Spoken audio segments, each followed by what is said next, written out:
awakening versus enlightenment. Awakening and enlightenment, all these two different things, or what actually are there? Maybe someone else may be using these two words with different definitions and different meanings, but I am using them for the sake of this discussion or for the sake of this talk in a particular way. So let's confine the definitions of what they could be to only to this particular video, and because someone else may be using it in a different way, under a different context. So what exactly is awakening? Awakening is to really wake up. That's what it is. You just wake up to the dream. The first time in your life it occurs to you, maybe this is just a dream, and you see yourself as not just this body, or not just this idea, or not just as I, or not just as the mind, but the whole thing, the whole scenario, the whole picture is you. Like that's what awakening. That's what awakening means. It's there's a distance between you as awareness and you as the body and the whole world. So once just it occurs to you like this, okay, this is me and the whole thing is inside me, like the universe and the body and everything is like inside me. When I'm saying inside me, it's inside me as awareness. The whole occurrence is happening. That's what awakening experience feels like. So it's like reaching actually a dead end, because it really makes you question everything, in the sense, if this is just a dream, what to do next, right? So that ideally should be the end of your spiritual path, or your spiritual journey, or your spiritual seeking, because once you have reached the dead end, the dead end itself is this has always been a dream, fantastic dream. Like you've been the idea that you're born into the world, the idea that you're born into the universe, that you're this body, that you're this mind, and then you listen to some gurus, or you listen to some scriptures, and then you have to seek the truth, and you become a seeker. The whole thing is ego journey. I mean, there is no such thing as truth, or that's how it feels like. Okay, even the idea that you're seeking becomes false. Even the idea that there is a teaching, even the idea that there is truth becomes a part of your fantasy. So that's when it actually should be the end of your dream as it is. And in the sense, the dream will definitely continue for the next day, but the dreamer will end. The dreamer will end in the sense, the dreamer will realize even the spiritual thing is also part of the ego trip. So there's nothing more to do. I mean, there's nothing more to seek, there's nothing more to attain, there's nothing more to achieve, at least in terms of spirituality. That's really should be the end. Ideally, it should be the end of your metaphysical journey. I'm saying the metaphysical journey because the physical journey will still continue and still exist and still go as per the destiny and as per your prarabdha. It will ideally continue, because the dream will definitely continue. So long until up to that point, you've been imagining yourself as this body, or you've been imagining yourself as this little thought inside your head, which we call as I, the person behind these two eyes. That's what you're conditioned. I mean, that's how the human experience be like. Okay, I'm this thing and this is not me. And in awakening, it suddenly hits to you like, this is me and that is also me, the space is me, the room is me, the windows are me, everything, the watching, the camera, everything is like, everything that exists is just me. So it's kind of consciousness has become everything.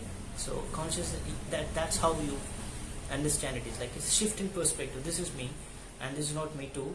Everything is just me. Even it's kind of crazy, right? When you think about it, like the camera,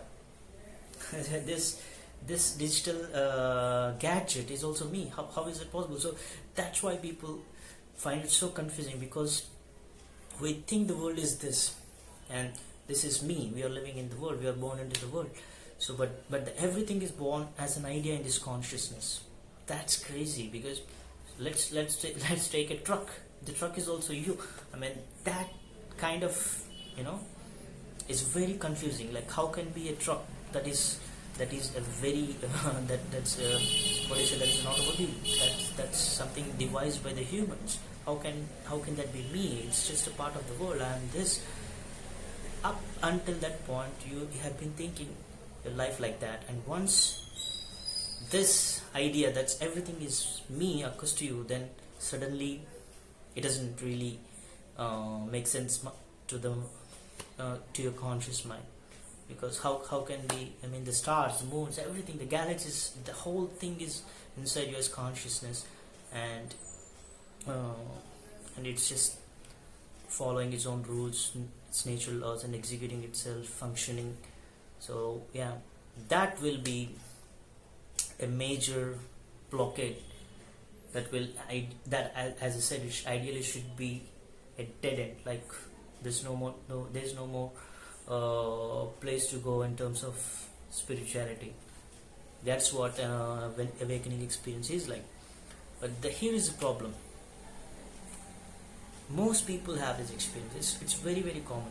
It's not like someone who has to go through intense spiritual experience will only have this experience. Many people will have, at one point in their life, they will have this experience, but they don't understand the meaning of this, because mind, it's really hard to grasp the idea that it's all you. So you still want to continue, because you still want to believe that this is you, and you still want to believe that the mind is you, and you're this little thought, and then it feels like you have something else to do spiritually. So even after this awakening experience, many people do not know how to understand this experience. They'll still be in the path of the spirituality, because they think there is something else to get, there is something else to take. Maybe this guru or some other person, maybe this is not what they have experienced. Maybe this is just me thinking that is enlightenment, or maybe this is just an experience that has no meaning, or maybe there is something more to this. And this idea that there is something else will propel you in more towards more. But there is no more. That's it. But the reason why people continue even after having an awakening experience is because they don't have the context, because they don't have someone else who has walked this path to explain it to them clearly. Okay, you're done. This is where it should ideally end. This is where your seeking should end. This is where your metaphysical speculations about the universe and everything is end. Whatever you had is a genuine experience, and this is it, nothing more. The books, the scriptures, and everything is just a part of your dream. There's just a dream, and there's nothing more to, and there's nothing to extract from that, because you are the one who is dreaming everything, even the teaching, the truth, and the idea of awakening itself is a part of the dream. So there is no one awakened. There's no person who's awakened there, because the person who thinks that he's got awakened is just a part of the dream, and is exposed for the first time. So when that hits you hard, you just become very normal. That's there won't be anything for you in terms of spirituality. That's it. The physical life obviously will continue, because you have a body and you have some desires, or you the life force will execute itself through you. So that is pretty common. But awakening is that's the end of it. So that what happens when this awakening experience is not understood means you'll continue your journey and you will not have an enlightening life. So what is again enlightenment? So let's say now let's talk about enlightenment. So enlightenment is nothing but understanding the awakening experience you had is legit, genuine, and it's the final thing. It's an ultimate thing. So that's when you truly grasp and invite that into your life, into your mind and into your being. Then it starts executing itself, like it becomes like a virus or something like that, and it becomes a part of you, every atom. So that's really the enlightenment of life. Let's say awakening is knowledge, enlightenment is the wisdom that blossoms from this knowledge. It's very practical. Enlightenment is a practical way of living, because you have understood the meaning of life, or you have understood the duality nature of the reality. So once that is understood, what else is to do? There's nothing else to do, to just invite this truth more and more into your life, so that you live more and more, you live with more authenticity, with more honesty. I mean, honesty doesn't mean not lying to other people, or that's not what I mean by honesty. Honesty, here I'm being by me by the word honesty,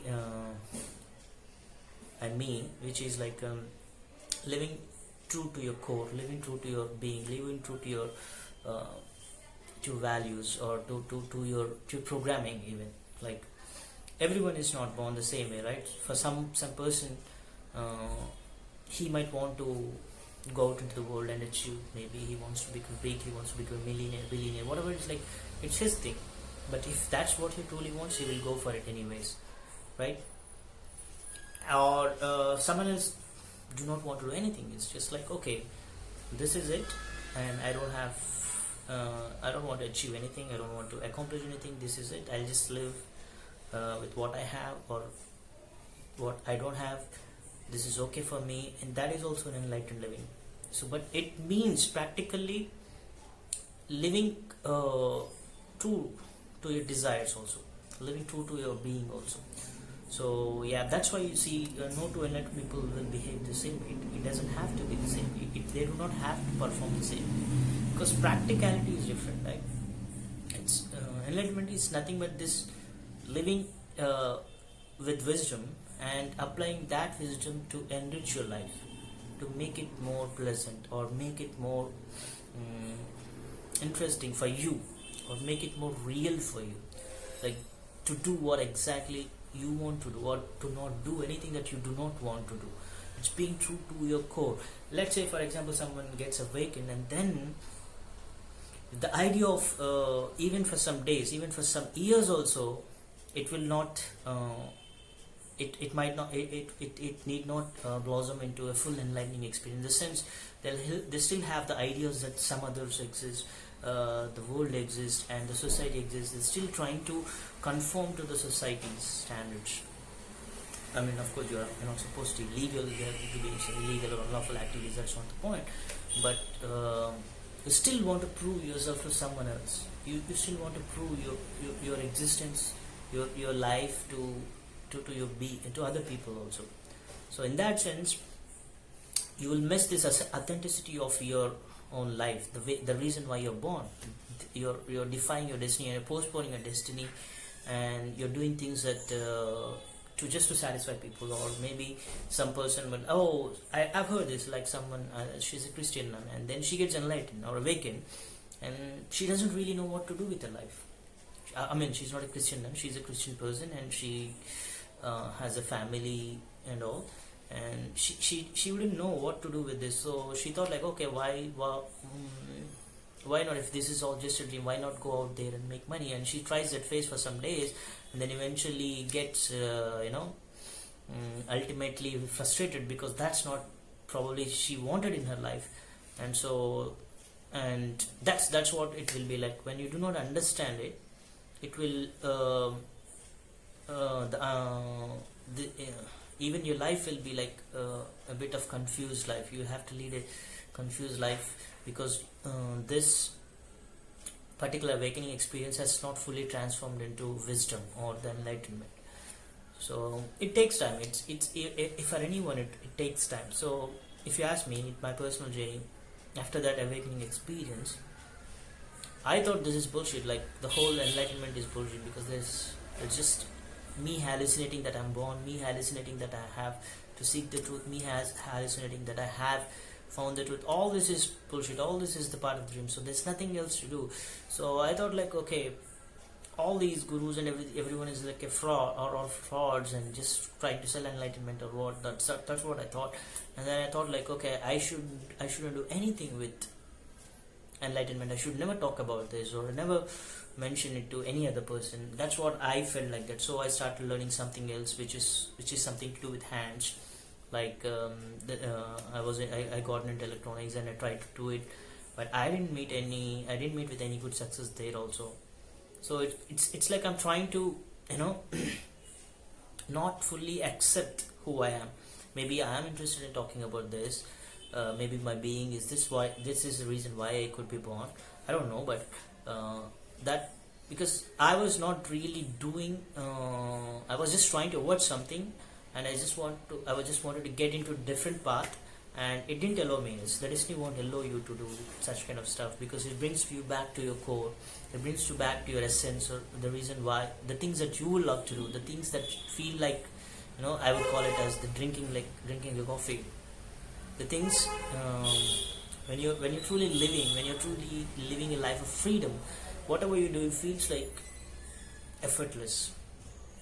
It shouldn't, it should not feel like stress or anything, because you're just executing, or just using the skills that you have learned so far. You're just letting the destiny unfold itself. That's what a true and authentic life would feel like. But when you're trying to be okay, I have to do this, and I have to take a different path, a different choice, to make different choices, or create different kind of lifestyles, and then if it is not authentic, it's bound to fail. So enlightenment, actually, this process will, just because you are awakened doesn't mean that you're living a completely enlightened life. It takes time, because the life has still many more lessons to teach you, in the sense that you're still pretending, you're still acting like this world really exists, acting like all of this, everything that matters to you, all of the societal conditions, a lot of things are still active inside your own mind, and they are working, not you, your core, what you want, what you don't want, what's the essence is not working out, until and all that bullshit is completely flushed out of your system. The enlightenment process is, it feels like a never-ending process. It's not like, okay, it's awakening, it's done, and then completely I'm living a purely truly authentic life. It's just not, won't happen that way, because a lot of mind will still be active after your awakening experience, and that needs to be flushed out, that needs to be thrown out of your whole biological system, so that you don't have to pretend anymore. You'll just be you, do what you just want to do. That kind of to reach that kind of state, it takes, it feels like it's an ongoing process, because so in terms of practical life, and because we are always trying to do things consciously, consciously in the sense like we're using a mind, but a real effortless life will happen when you're not really using your mind. It's just you're doing stuff, but you're not really thinking. It's just as a matter of habit. It's like a habitual thing that will happen to you, and that will be like really relaxing, and it doesn't even feel like work. It doesn't feel like you're making an extra effort. You're just flowing like a river that is going downstream, because it has the kinetic energy in it, which in this case the kinetic energy is your interests, skills, belief systems, desires, what you truly want. All these things, these are the things that will make you flow in particular direction, and you will be like a river. Some energy that has life force. That's it. So that's the main difference between awakening and enlightenment. In part 2, I would love to discuss the same thing. If we talk about Ramana Maharshi's spiritual journey, you will understand this even in a much better way, because his enlightenment journey is also, he had an awakening experience. He also had to go through this intense ordeal of again spiritually processing that information, processing that knowledge, and it took him some years to come to the realization that to do what he is supposed to do in this world, in this worldly reality. So it took him some time to understand. So if we discuss about how it happened to you, you will understand it even with much more clarity, and will get in a better understanding of that. So that I think I'll make this second video about Ramana Maharshi's enlightenment and awakening. Until then, yeah.